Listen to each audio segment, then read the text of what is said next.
Kojima wrote a good book. It is pretty good. I'm enjoying it. Yeah, it is good. Maybe I'm just I lack the patience to read that I normally do. Yeah, it definitely. I mean, I know I've been emphasizing that I wrote a fucking book report on this shit, but it can get a little like indulgent at times. But I can relate. It's relatable indulgence. Mm-hmm. It was not what I expected. I'll say that. And I even read the synopsis, and it still wasn't what I expected. Because it's basically a collection of short essays that he wrote about media that he likes. It's not a book about his life experience, although that is a part of the essays that he writes. You know, he always kind of works in. It's peppered in. Yeah. Yeah, it's peppered into it adds context to what the main point is, which is the books that influenced him. Yeah, and you know, I've got to finish it still. I know I'm terrible. You know, doing this podcast, I haven't even finished the damn book. I've been kind of like enjoying it like the cassette tapes, kind of like going in, like reading a little bit at a time and like checking them out, you know, just like, all right, that's neat. And then it's kind of like a good bathroom book. That's bathroom book. Are you read Kojima and then you found out Walter White was Heisenberg? Oh, jeez.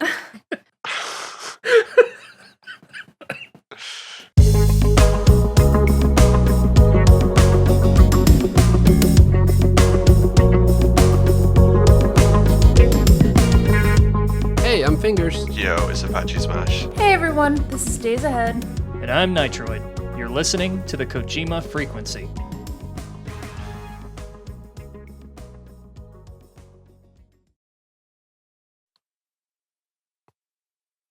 No, but I totally agree with your point. I think that I got through the book, and I think it was easy as like piecemeal reads.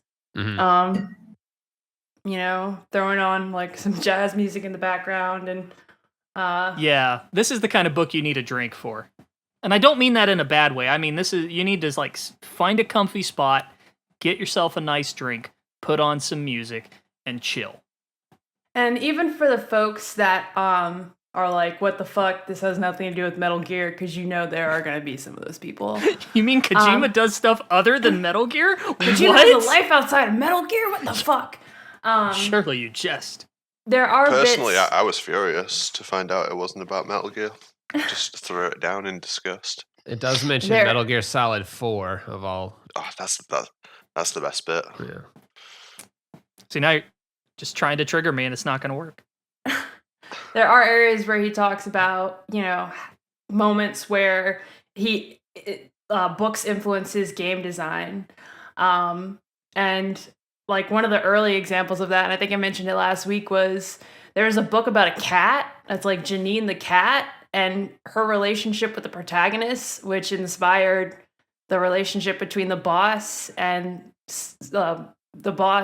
Big Boss. And yeah, that kind of like made the whole plot of Metal Gear kind of weirdly smaller in scope, knowing that its origins came through an alley cat.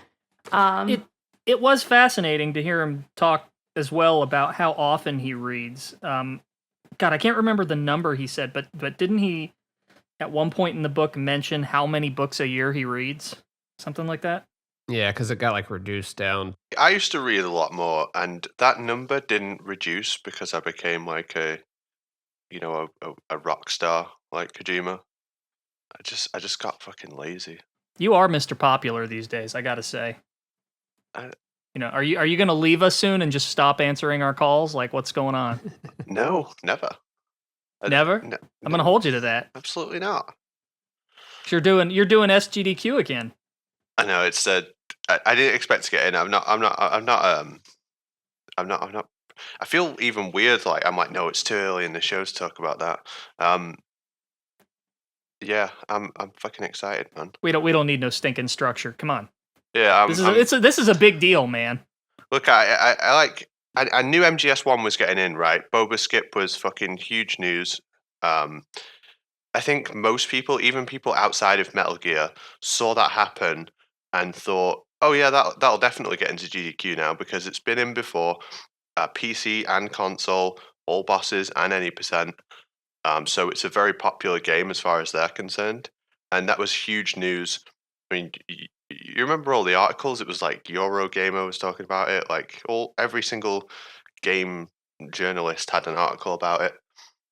We had Boba on the show as well. That was a great episode. Oh, yeah. I went and looked on YouTube recently just to look up Boba Skip, and it's crazy how many people did videos on it. Yeah, it just. I think we're like number 12 in the list for our episode. We were too late. We were too late. But yeah, and then of course the other glitch which we spoke about on the show as well was found where you can manipulate the guards during the escape, and I think that's why console got in over PC, because everything that's new in that run can be found in there. All bosses extreme. Obviously, it's the hardest run. You fight all the bosses, so you see more of the game. Yeah. And it's D Lime's first time getting in, and he's been the number one player in Metal Gear Solid 1 and 2 for a while now, so it's very cool to see him get his first chance. Yeah, congrats to him. Big ups on for you, D-Limes. Yeah, big congrats to Limes. I mean, we used to talk about getting into GDQ when we first started speedrunning together, so it was just really so that's cool like a dream come true because you're both in now. Yeah, it was really nice. So the Tanker Blindfolded it's only a 15-minute run. The estimate's 15 minutes.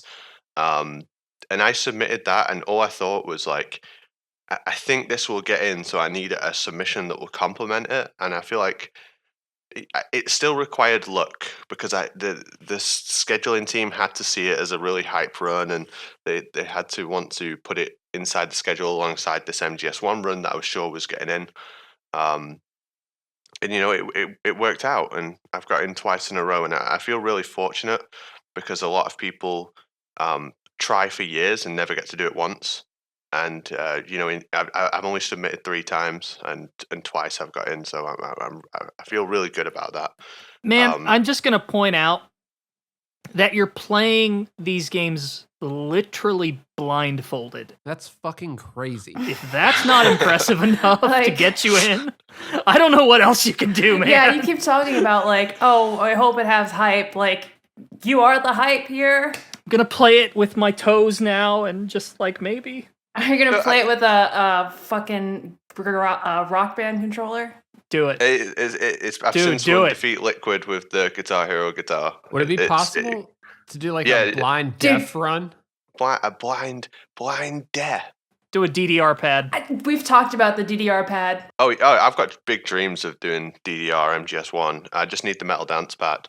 No fingers. Like if you take away, you can take away one aspect, but once you lose all of it, you have no way of checking. Yeah, that's what I was thinking. I was like, without those audio cues, you're pretty much fucked. I mean, that you would have to get so rhythmic with certain sequences to just know where you are. You would have no way to know you're finished. You would have no way to know you got into the next. Someone would just tap you on your shoulder, like, all right, you're good. yeah, you did it. You can stop now. It's just 3 minutes of hope. And it's not that I don't think it's hype. I do think the run is really good, but just you could have like the perfect submission and you could have the hypest run, but there's so many games in speedrunning and there's so many fantastic runners out there. There's so many people who make great submissions, and you can do everything right and it still not be your time. Dude, it's like dating or jobs. Like sometimes you're just not the right fit. But no, I GDQ get you. says, you know what, you're great, but I don't want to fuck you. It's try again next year. GDQ is like, it's not you, it's me. Yeah, exactly.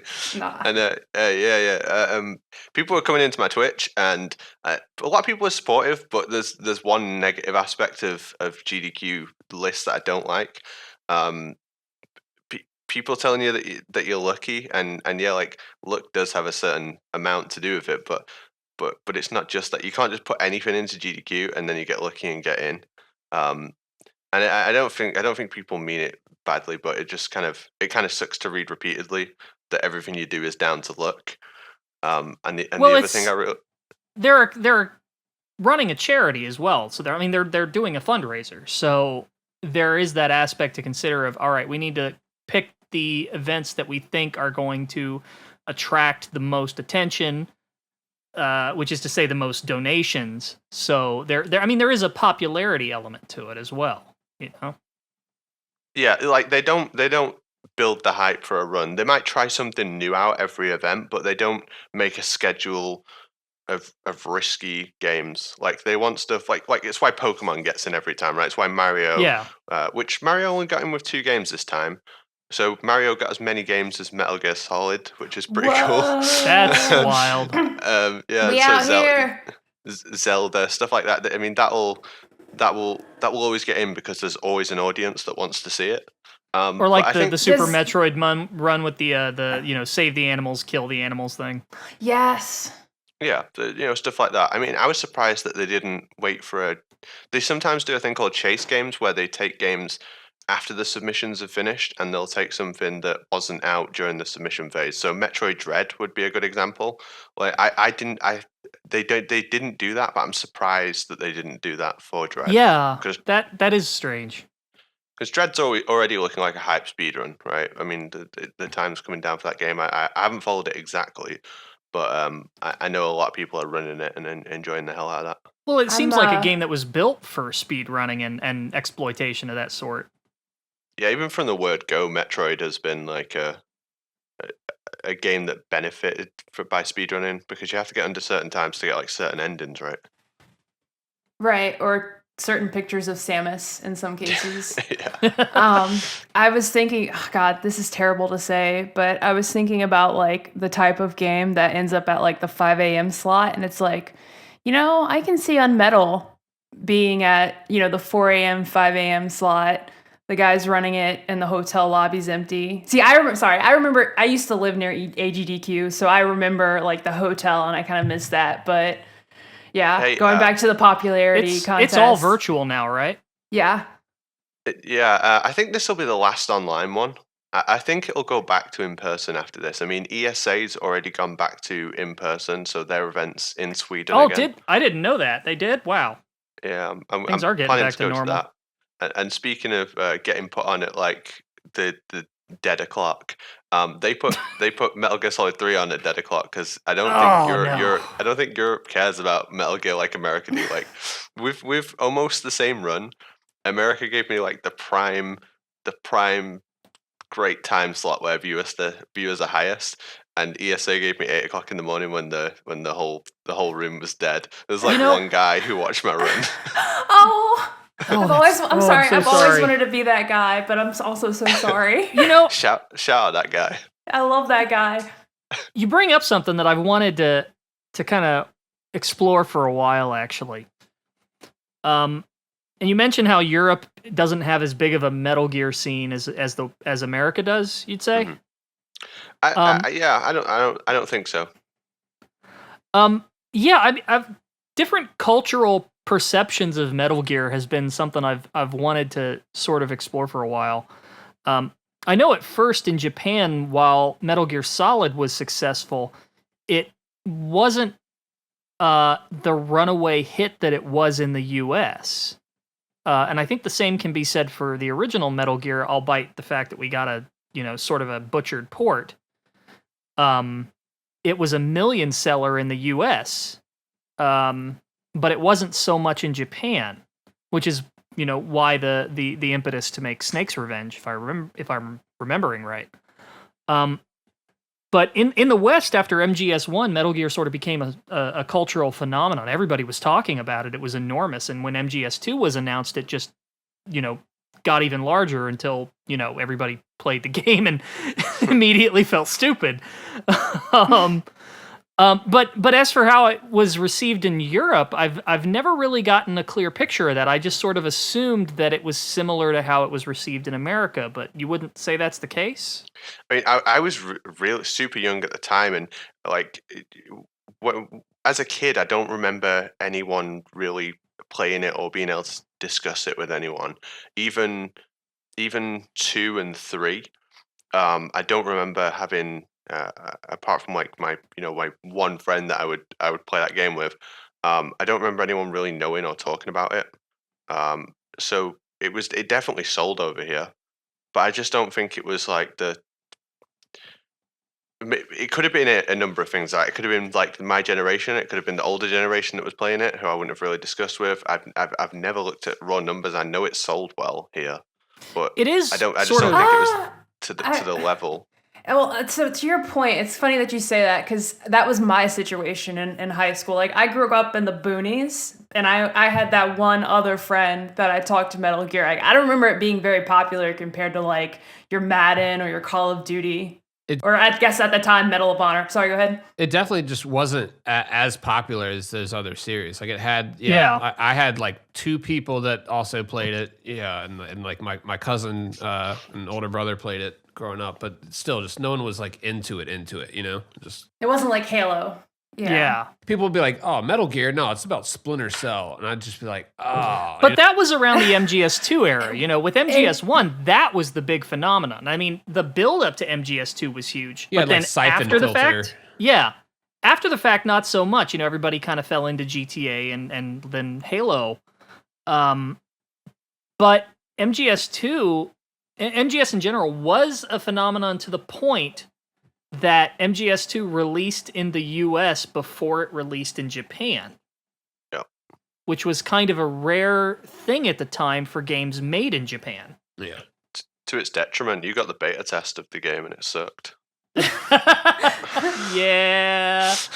That's how I feel a lot. Yeah. PAL Sons of Liberty felt like such a redemption when you think about how bad. Well, that's why they put listen. European Extreme in. We didn't get what is it? I don't think we got the UFO ending in the original US copy of Silent Hill 2. Did we not? I thought we did. It's either the UFO ending or the dog ending. One of those joke endings is not in. Like, you have to get the greatest hits version or something. I'll look it up, but yeah, we're deprived. What the fuck? That's kind of wild. I didn't know that. But yeah, I mean, Konami sort of had a trend for doing double dips back in the day and adding, you know, significant content back into their games after the fact, you know? Silent Hill being one of them. It's a good thing. I love all the crazy version differences. I don't mean to dunk on NTSC. It's just they did change a lot when they brought out PAL and JP, and it creates such interesting things happening.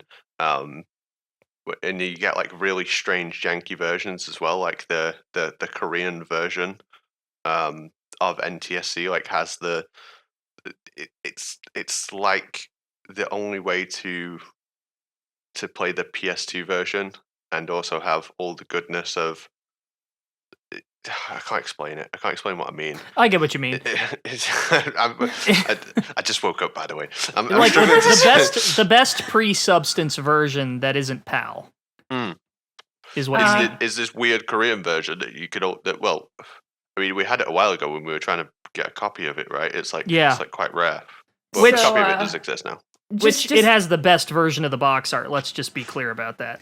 Just a quick note, it's the UFO ending. That's not. It's in the director's cut, greatest hits in the HD collection, not in the original. Isn't that crazy?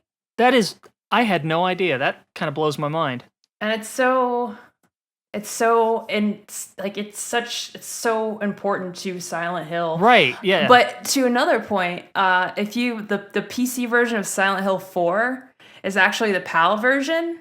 So every time Walter Sullivan says mom, which is a lot, it's spelled M-U-M. That's fucking awesome. Yeah. Awesome. That is great. So is there like an NTSC patch that you can get that'll just change that one word? I hope not. That's pretty great. I'm just amazed that they even put it on PC, you know? Just out of nowhere like that. Because Silent Hill 4 on PC, if I'm got it, and I don't know anywhere as near as much about Silent Hill as I do about Metal Gear, so I'm probably wrong about this, but 2 and 3 had PC releases initially, but this 4 release is new, right? Or did it have a PC release initially as well? I'd like to think it had a PC release. I'm actually not sure. But actually, I think it did because you can actually find the Silent Hill PC games on abandonware sites. I think they're just really bad. Well, I mean, in the past at like advertising PC releases of games.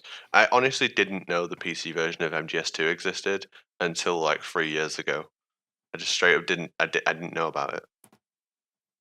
I mean, you can't be blamed too much for that. It wasn't the best port to start yeah, with. it was like an old wives' tale. Like you don't play. I mean, at the time, like PC to console ports and console ports to PC ports was like fucking weird as shit. Yeah. MGS2 is pretty stable now though with the GOG release though, right? Oh yeah. With these fix. Yeah, it goes from unplayable to really good game. It's amazing what that port does. But I remember turning up in like a stream and I'm watching someone play the game and I'm like, wow, is this emulated? And they're like, no, I'm playing it on the PC. I'm like, what do you mean you're playing it on the PC? And they're like, oh, if I had $1 for every time I met someone who didn't know about the PC port of MGS2, and then I became that person as well, and I'll be streaming it, and someone would be like, hey, is this emulated? The cycle continues. So I've seen some people try this. Mostly just as little experiments, but never in any serious capacity. But there have been attempts to put the HD collection's higher resolution textures into the PC version of MGS2. And it's tricky, but there are ways to get the game to run with higher resolution textures, provided they're at the same aspect ratio. That port has all sorts of like weird little quirks to it that simultaneously make it mod accessible and very closed off at the same time. It's really strange how that PC version works.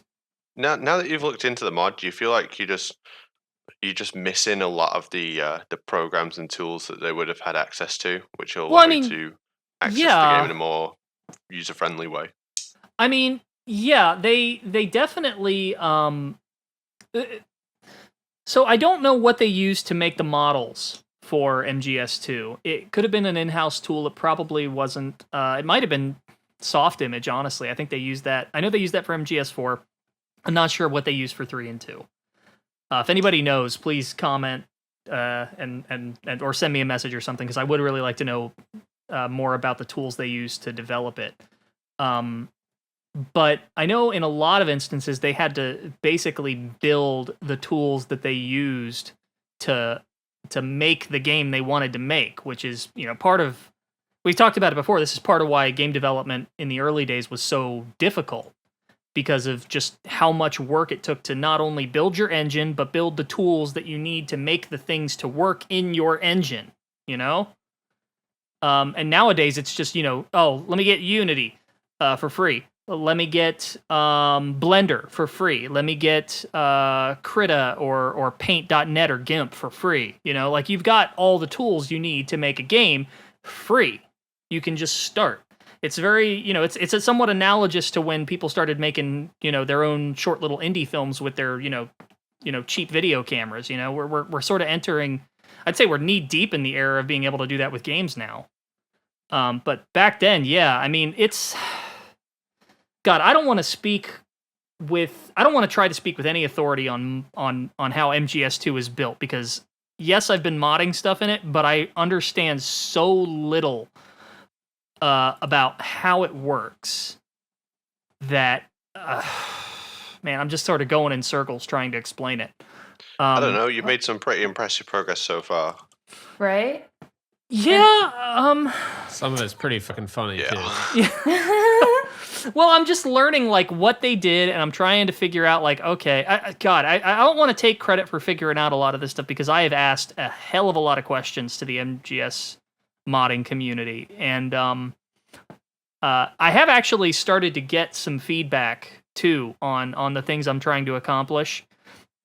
I think there definitely is an element of, well, we need to make sure you're serious about this before we start taking our time to help you with it. That's totally fair. I think that's fair. And that is fair. Yeah. And once I started actually figuring out how to do this stuff and putting in my own work to make mods and do character swaps and things and things along those lines, I started to get feedback and answers to some of my questions, and I've started to learn more about it. And I still stand by what I said before, that I want this to be more open, and I'm going to try and put out as much information as I can.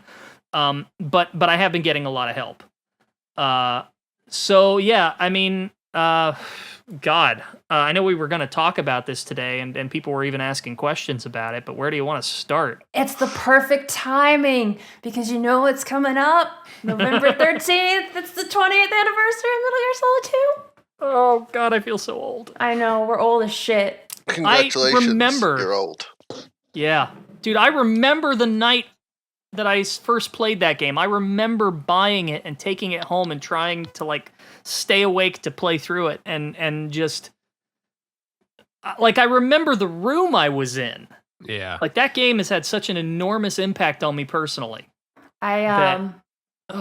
I let my dad touch the game first because I was not fucking with it until I got to see what was going on through him.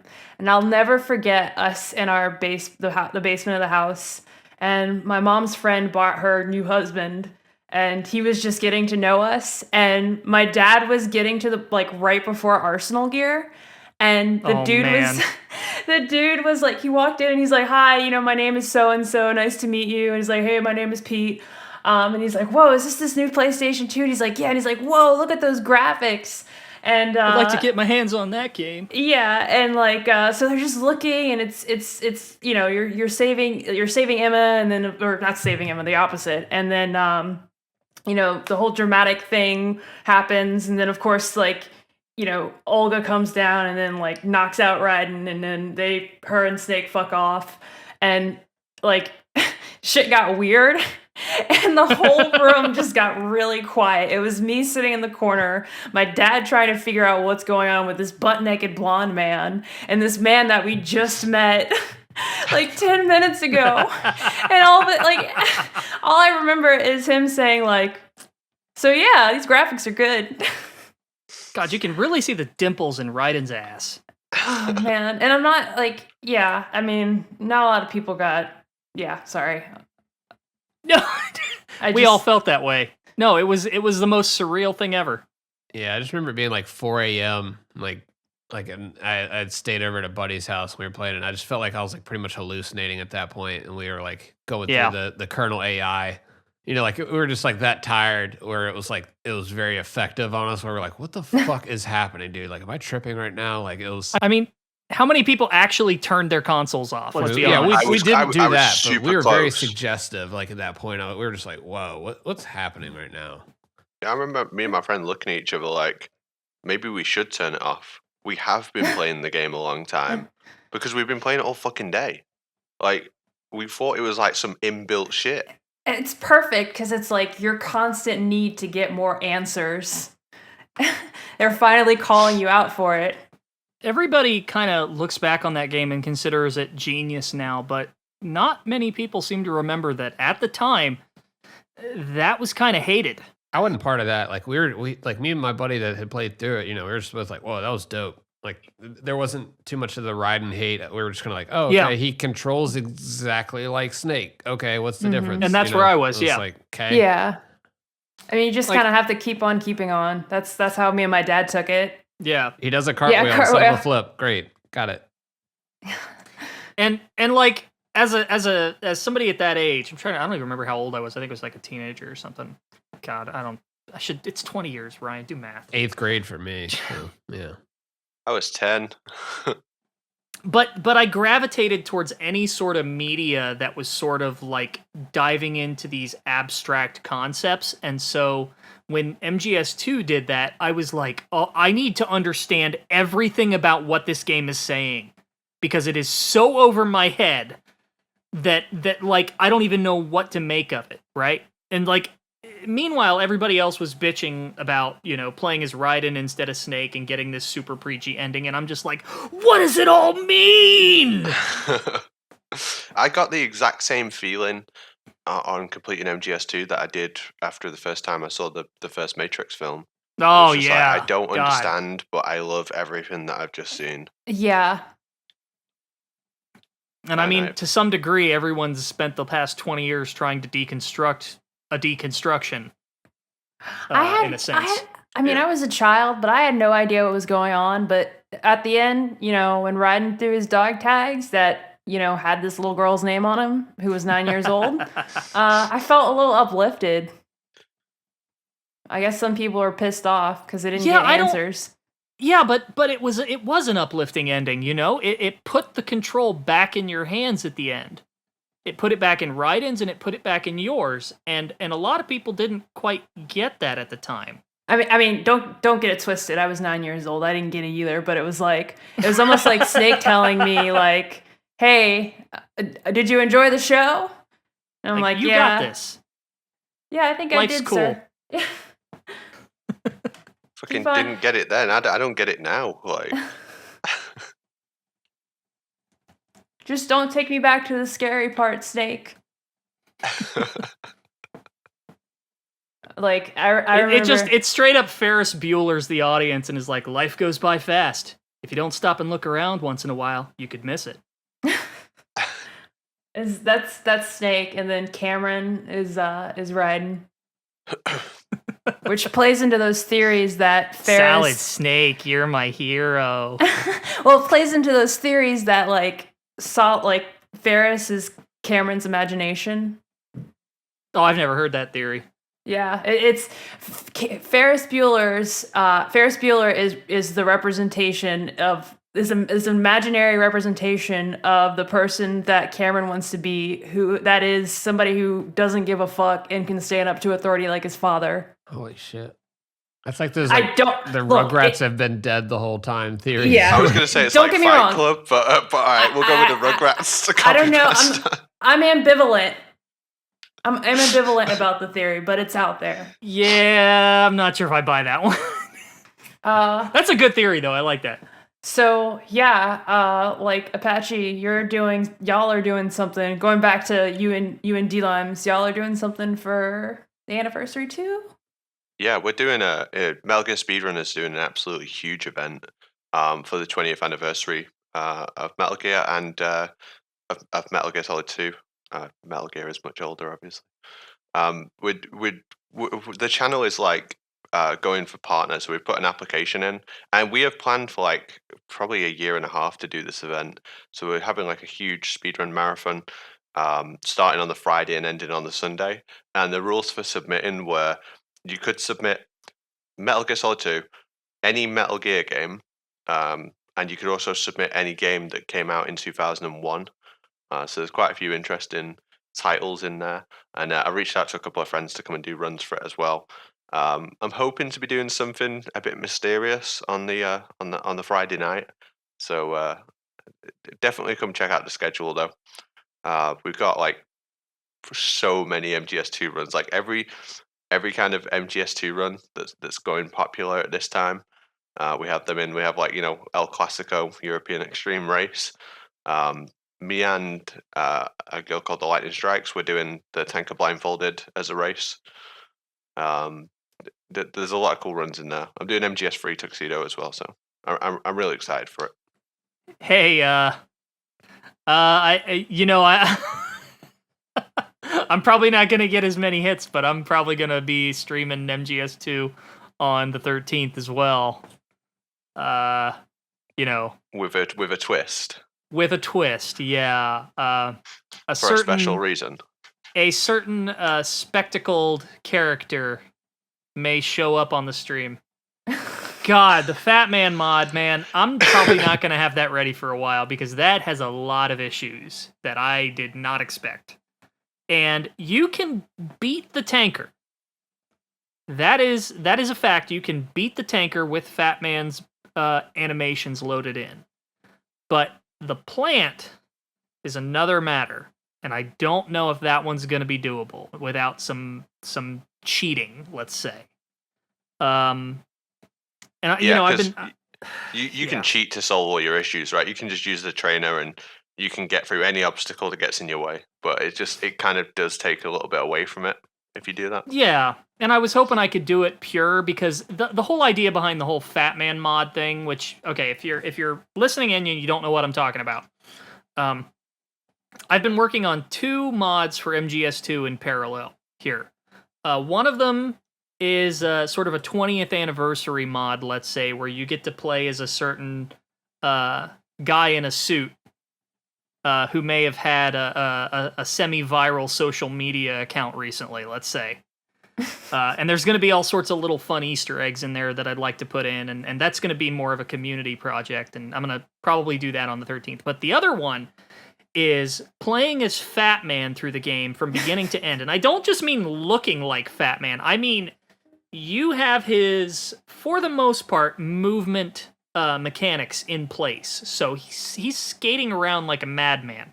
You don't have the Glock, unfortunately, but he still controls pretty much like how he looks during the boss battle, right? He's skating around and he's very unruly. The problem with this is that because these mechanics were not built for the game, or let's say they weren't built for the player, they were built for the boss encounter, there's a lot of things you can't do. One of which is crawling or crouching. And that kind of prevents you from doing certain things, like disabling certain C4 in the game. Yeah. The other problem is you can't roll or dive or aerial. And there are, I think, Apache, you were the one who told me this, and I didn't even realize it at the time, but there is at least one mandatory aerial in the game, right? Only one, yeah. It's just before you go into Shell 2. There's a section of stairs missing, and you have to do an aerial down that. Because I always thought, like, of completing the game without doing a single one. That would be a cool run. Yeah. But you have to do that one. And it also was my first thought when I thought, well, if you put Snake in the plant, what would he not be able to do? And it would be that. Well, funny thing about that, and I'll come back. Let me come back to that. Yeah.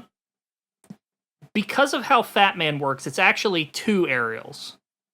Because when you're crossing from when you're going around strut L, I want to say, and the soldiers come out and they're like, "This is not a pretty sight," right? Yeah. There's that gap that you can sort of you can lean against the edge of the railing and shimmy across, but you can't do that as Fatman. Because when you lean against the wall as Fatman with this mod, he goes into his sitting I'm dead pose. It's really weird. This is not meant to be in the game. It's basically a troll mod, right? Yeah, I was actually thinking about the pipe you have to walk down right before that part. Oh man. And I'm I just imagine Fatman just skating right off of it trying to get there. Yep. You can do it though. I've done it. You can do it as Fatman.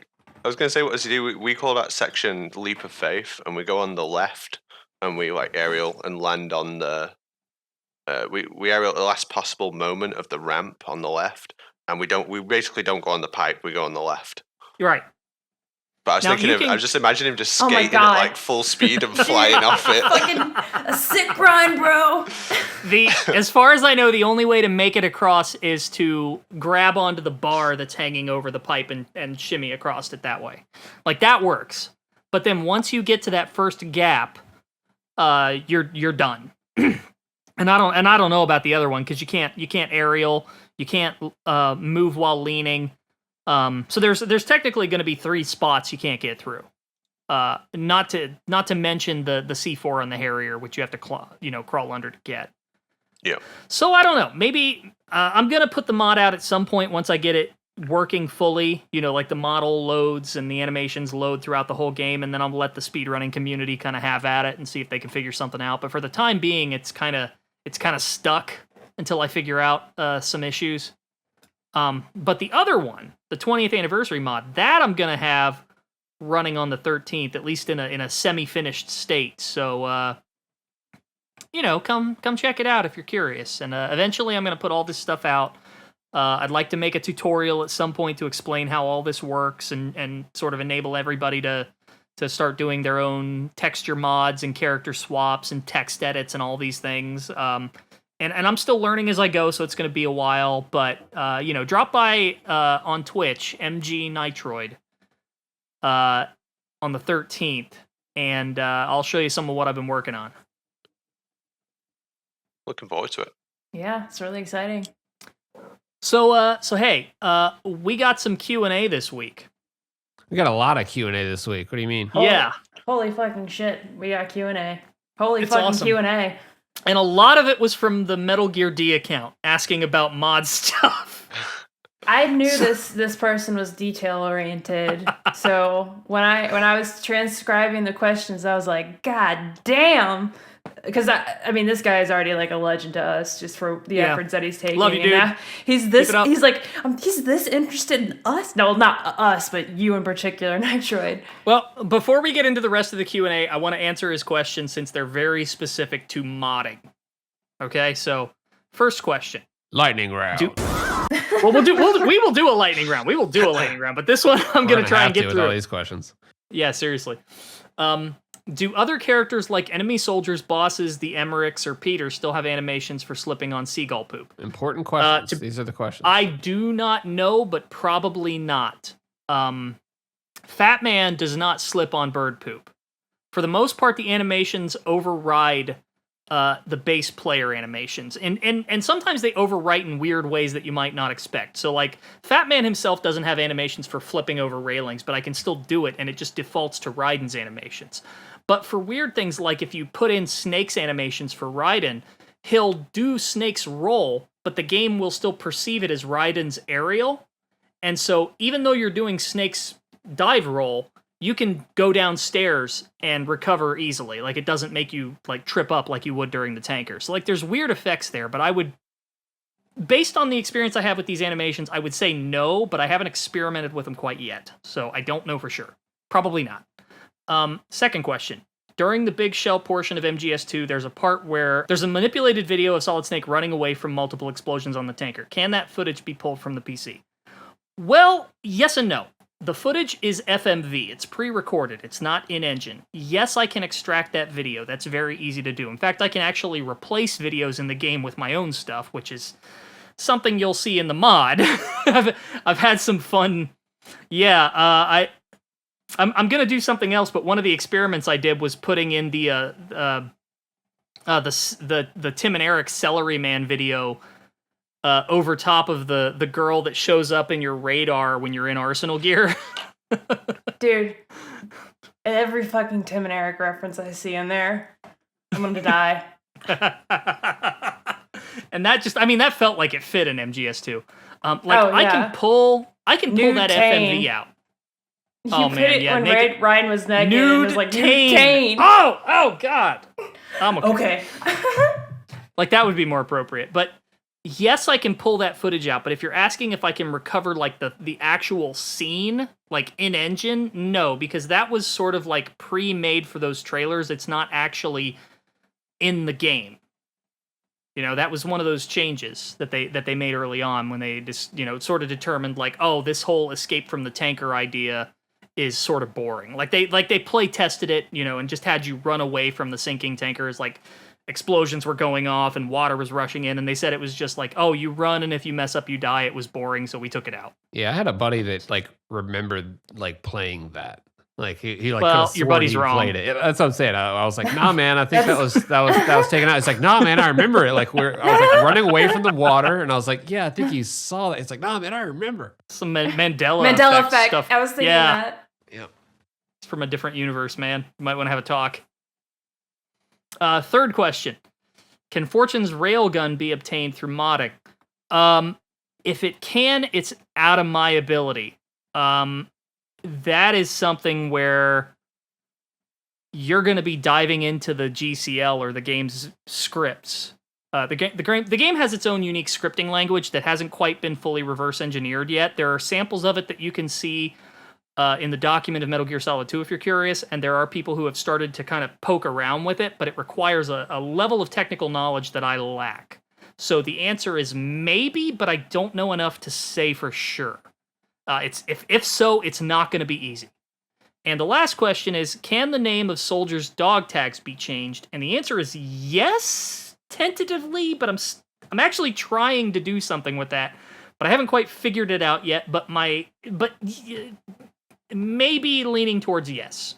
So there are my answers. So I hope that kind of gives you an idea of where I am with this. I am not an expert in modding by any means. I am just kind of standing on the shoulders of people who understand this way better than I do. Those were some fantastic questions. They are. They're Shout out good Metal questions. Gear D model. Yeah, we're literally looking forward to seeing what you have in store for us. Yeah, you better get those out, man. I'm looking forward to seeing where you go with this. All right, so lightning round. I am lightning. The rain transformed.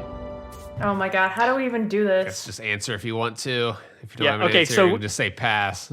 Cut this out, but like we need to add some sort of a music thing to this part. We need to add the countdown music from MGS2 when like either you're like duh, duh, yeah. Man, what's the shit from Peace Walker where you're like shooting the balloons or whatever, where it sounds like a goddamn. Oh, Puyon. Yeah. Put that music. Okay, I think we gotta keep this part in where we're describing this music. Because I think we're really talented at All right. Let's just go as fast. This won't take as long as we're thinking. All right. Steve Duffy says, any bits of Metal Gear fan art / fan works that you're a fan of? Century Wizard does fucking great work. He does a lot of like Yoji Shinkawa stuff that I've seen. You know, it's like the similar type style. Oh, that stuff's insane. Yeah, Century Wizard is great. You got any fan Yeah, art? I really like Emilio Lopez's stuff, and I want to get him on the show at some point. Good call. I really like you lot on Twitter who make Metal Gear fan art all the time. Like, and are still just in love with the games and post it all the time. I love seeing that stuff. Way to dodge the question. Okay, this is just a flash answer, but mine is him Daisy. I still love the Let's Destroy the Metal Gear, Let's Destroy the Shagahat series, and I know they completely disavowed it, and that's okay. I'm sorry, Apache, that was mean. So you're right. All right, question 2. Okay. Dylan Belcher, if Metal Gear went RPG, would you guys want it to be turn-based, card style, or active combat ATB? Oh, I got an answer to this. Let the XCOM guys have it. Yes, I agree. That would be good. And the same risk is like the same percentage chance as well. That's very on point. Or Valkyria Chronicles. Make it like that. Yeah. But don't involve cards, because fuck cards when it comes to stuff like that. I disagree. Give me Acid 3. No. Damn, that was a sick rhyme. Acid 2's pretty good. It's like I just think like the fact that they've made a card style game already takes away all my jokes about Yu-Gi-Oh and Metal Gear right now because they've already done it. There's a Yu-Gi-Oh Metal Gear card. It exists. It's a real thing. Yep. Oh, I did not know that. Yeah. Oh, fuck, I'm gonna get kicked off the show for this one. I didn't know that. Natalie says, anything about Fatman or the Fatman mod is good enough to hear. Natalie, we are very aware of how much you love Fatman, and keep it up. We're doing this for you. I'm sorry. I was trying to frame what you said to make it work as a question. I hope that helps. All right. The Gooch says, what one game, movie, or comic you'd love to see Yoji Shinkawa do art and design for? Ooh.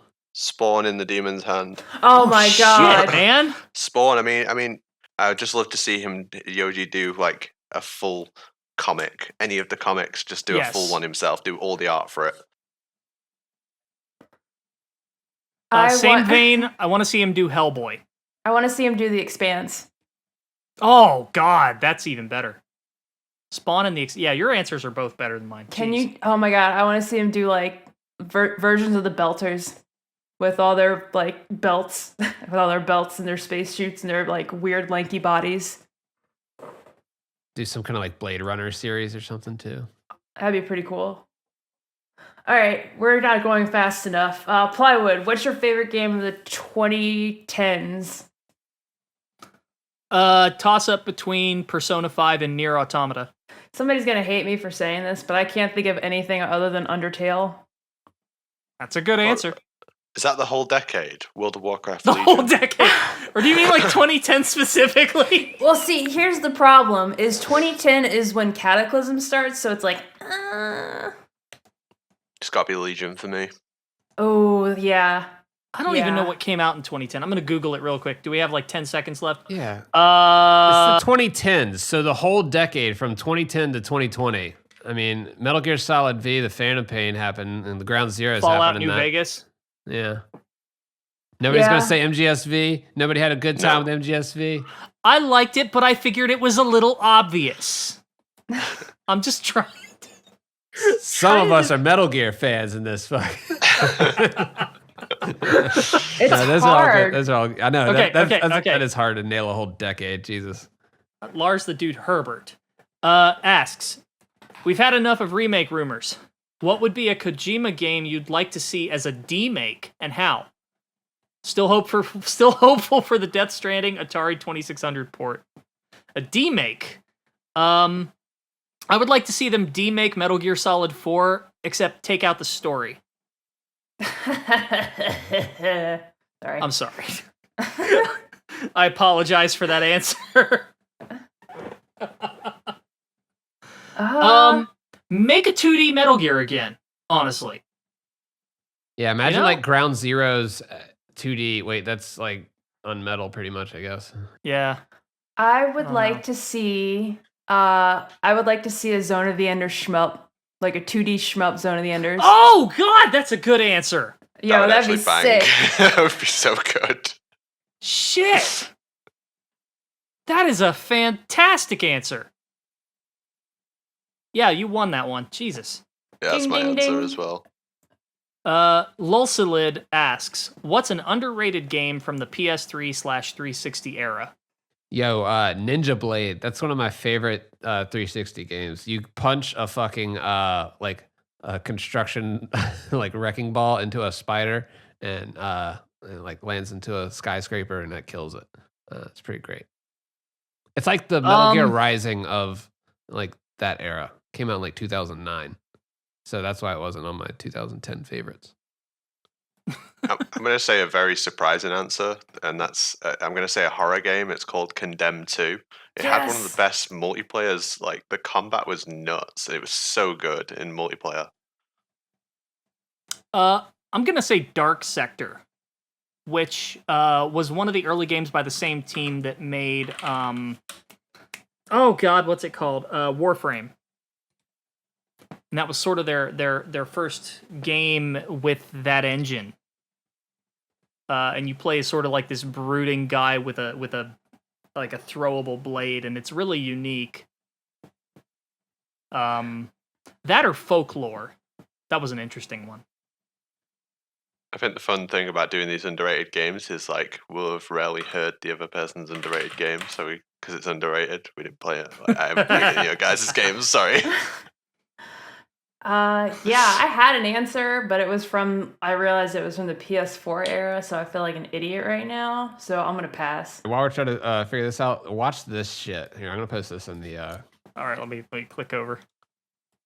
Ninja Blade all bosses presenting. That it? Yeah, I have it started at 14:05, but watch what this motherfucker does like in the next 20 seconds. It's crazy.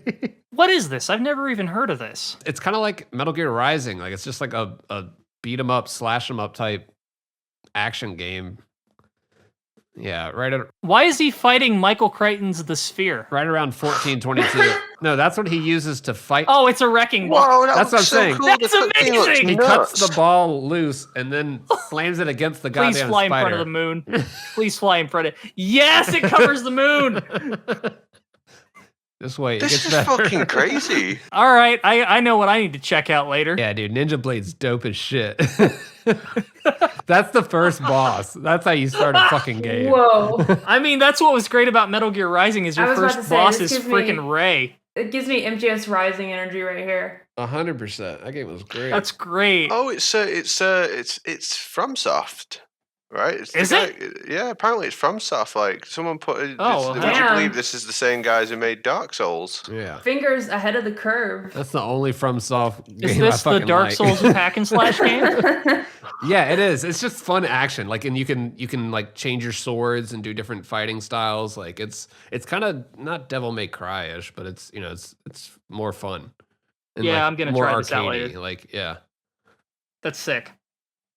Bro, I literally have nothing. Actually, no, I do have something now. Thank you for giving me the time to wait for this. I actually had a good experience with Final Fantasy 13. Like, I enjoyed myself. So I feel like that got shit on a little more than it should have. I really like the art direction and the music in that game. Yes, the music is a banger, but I've been told that that's not disputed. Yeah. Um, That's got a Then really I got battle nothing. theme. Shit's dope. All right, I guess next question. Angelus, when can we hear about Nitroid's top secret project that you've alluded to but never gave details about? Never. I'm gonna pass on this one. No. Okay. I'm making something that will be of interest to fans of the stealth genre. Yeah. And we'll leave it at that. Ooh. All right. Paul Next Guy question. says, will Kojima hire an editor for his next game?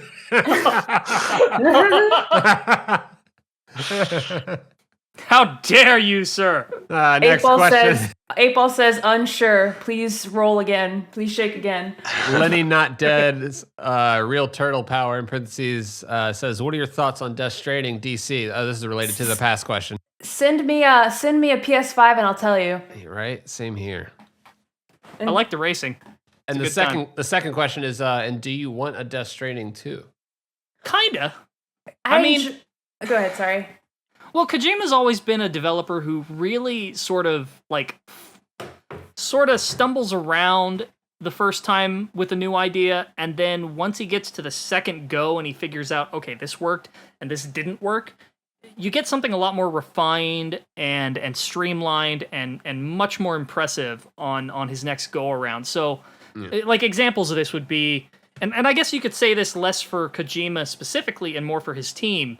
But look at Portable Ops to Peace Walker, or Metal Gear Online to Metal Gear Online 2, or Metal Gear Acid to Metal Gear Acid 2, or Zone of the Enders to Zone of the Enders 2. And I think that if they made a Death Stranding 2, you'd see that same kind of progression where they look at the first game, and they say, okay, well, this didn't work, but this did, so let's exemplify that and let's cut the fat here. And so, yeah, I kind of do want a Death Stranding 2. You've convinced me, because my response was going to be, I feel like they wrapped up the story really nicely, and I hate to see, like, Luis and Sam get back into conflict, but you've convinced me that, I think I want to see a Death Stranding 2. Well, in defense of a Death Stranding 2, we've only seen America. Fair. That is very fair. I'm not looking. I'm very insular with this. Set it in Japan. Oh my god. Because that's clearly what you wanted to do in the first place. Got some mountains over there. Yeah. Yeah.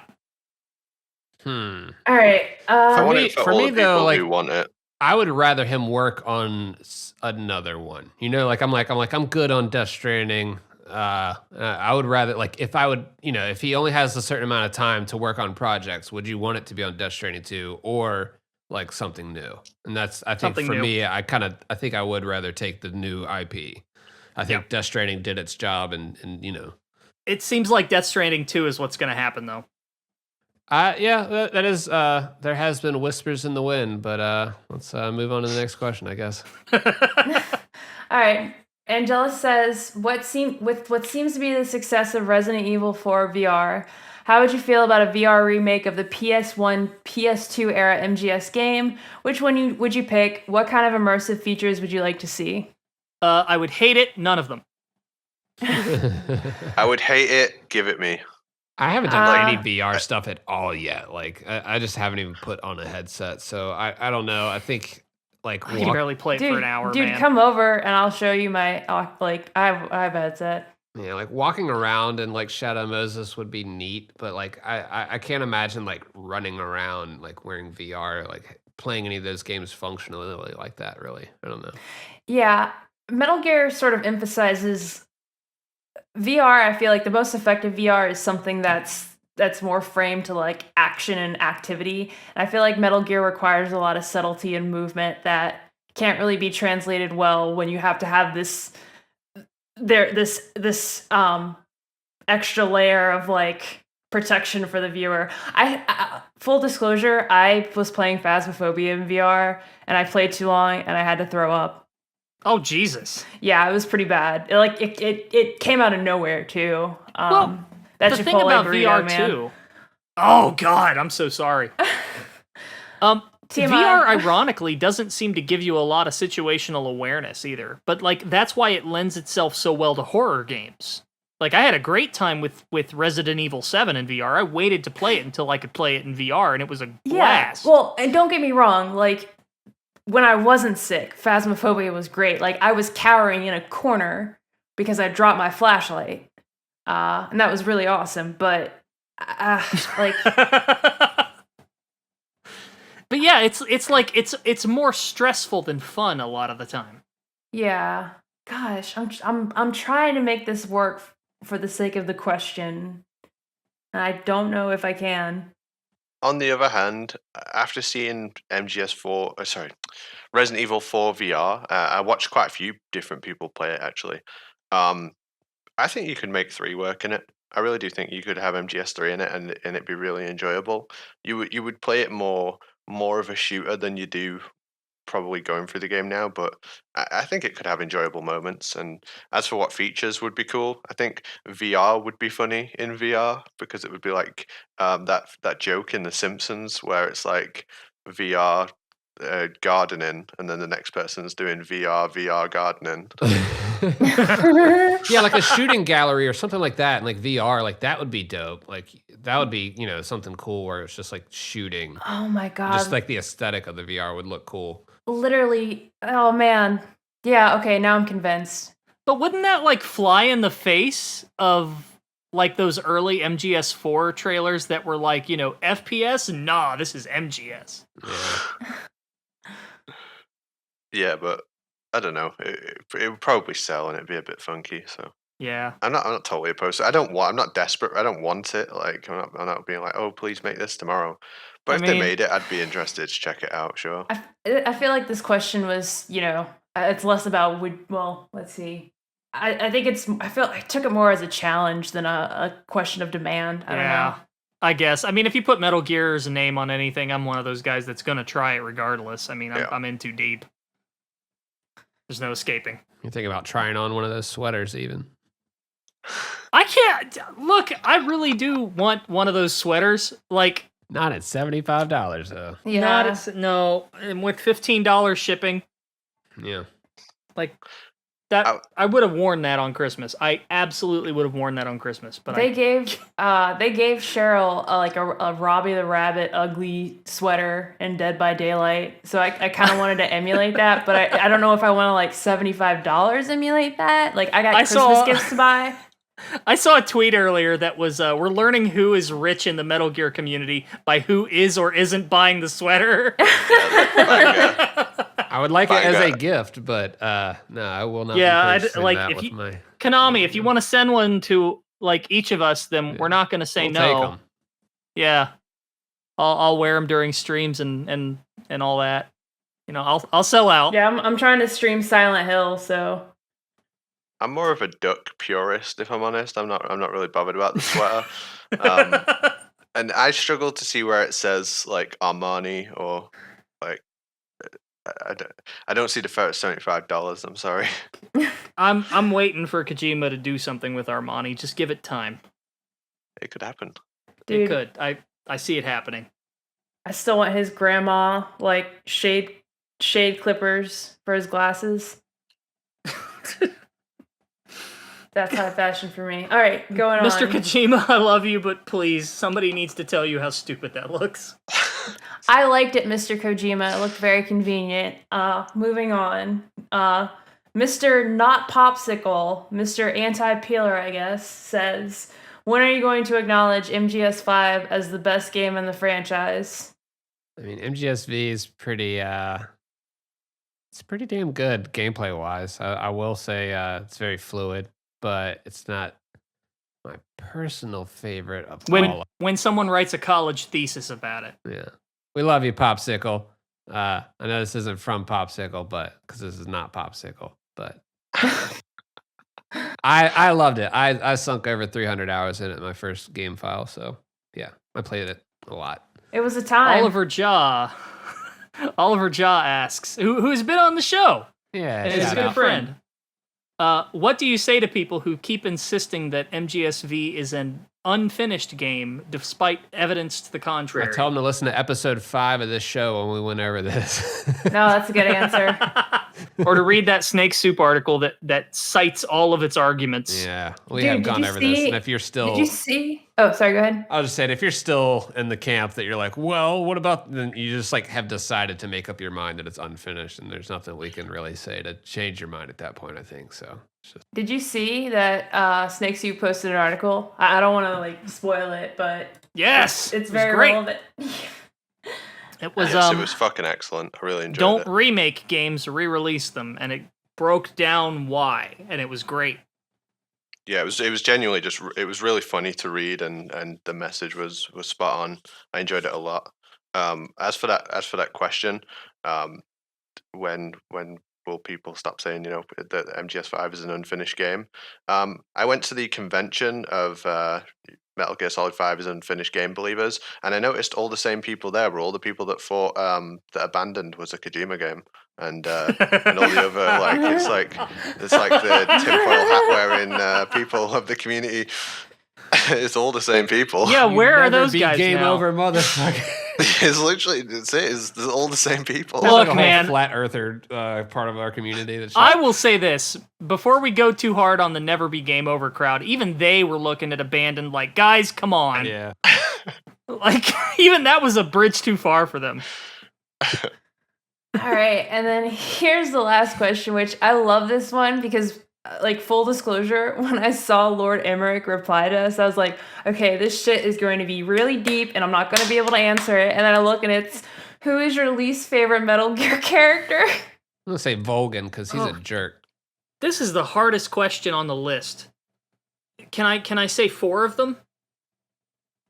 You can do what you want. It's your show, dude. Do what you want. Have a good time. I don't have a specific character, but I would say the Beauty and the Beast unit because they are incredibly shallow. Yeah, that's a good answer. I think that like, I'm gonna quote that, like, hatred is not the worst feeling, it's indifference, and I'm Yes. most indifferent to Gene in Portable Ops. He's Gene kind of could have been so good. man, he's such a basic bitch compared to the rest of his crew. Okay, my argument for Gene, if we're going to get into Gene, because we need to do this I at some don't want to point. get into Gene right now, but please Okay. proceed. Okay, no, I've got a good argument for this, okay?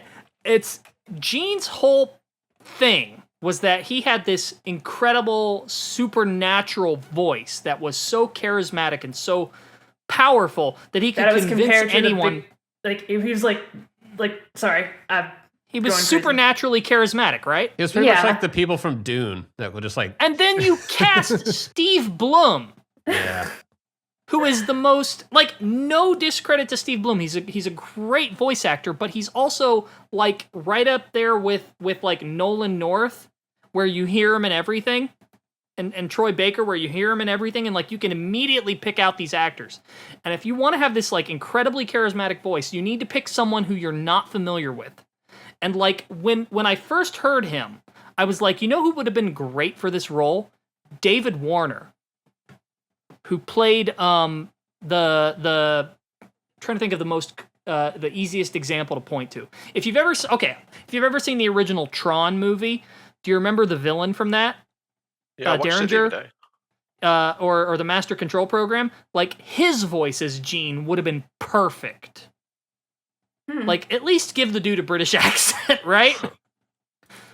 I think what Lord Emmerich was saying is like he put who is your least favorite character, right? So he's not saying who do you hate or what characters do you I don't dislike. hate any of them. I think I see it more as like indifference. Like, who do you just like? I thought Beauty it was and the like Beast unit. out of all your favorite characters, who's at the bottom of the list, and for me it's Emmerich. It's like I love the no. character. I think it's No. I think she's great, but I just think specific design decisions in that character kind of hurt her overall.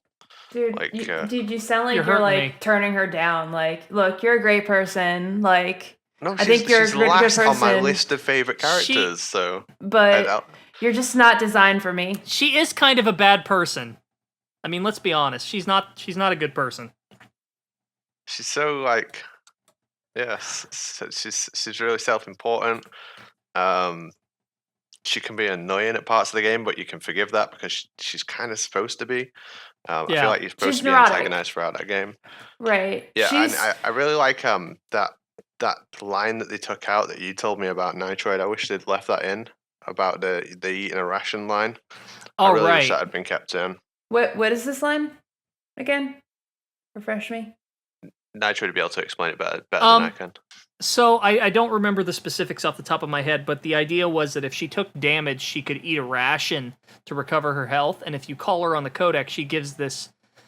There's this conversation. You can listen to it in the debug mode. It's been data mined out of the game, but the idea is that Raiden's like, "Oh, you're eating something," and Emma's like, "What? Do you have a problem with snacking? You know, like why do you have to give me all this crap about my personal image? You know, I can just hear Jennifer Hale saying that. You got a problem with snacking? Yeah, Emma, looks like you've recovered some of your life. Yeah, I got the munchies, so I had a little snack. What? What do you have against snacking? Treats are psychologically healthy. Even my therapist says they're an effective stress relief measure. Besides, I have a high metabolism. Okay, fine. I did gain a little weight lately, but, you know, I'm comfortable with that. Completely. And why is weight gain even considered a bad thing by society at large anyway? I mean, does it make life harder for everyone? I don't think so. Does it kill dolphins or make your favorite baseball team suck? I mean, what's really, really troubling is this willingness to judge a woman's worth solely on how well she meets unrealistic standards of physical beauty. Look, Emma, I didn't even say anything. Oh. Well. it's a great conversation, and then Raiden's like, "But I didn't say anything," and she's like, "Oh, fine then." And it's just like it builds her up as a character because it introduces it further establishes the insecurities that she has. Yeah. And how how self-interested she is, which doesn't come across as clearly in the game as I think it should.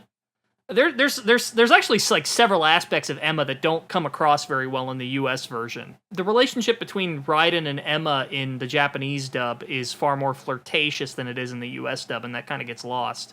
But go ahead. Oh, I was just gonna say, I always kind of interpreted her as somewhat an opaque picture of Otacon before he got a conscious, or before Snake pulled him up from his jacket, because she knows full well what she's doing and she doesn't care. It's that sort of the evil of banality, if you will. She's just doing what she knows, but what she knows is very dangerous. Yeah, well said. None of us are gonna say Huey because we're above that. All right. He's not my least favorite character. I fucking hate him. No, he's a terrible person, but he's an interesting, well-written character. Yeah, for sure. Yeah, for sure.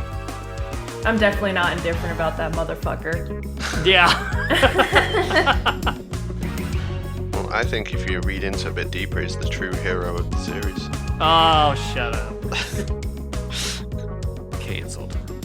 Cancel Huey.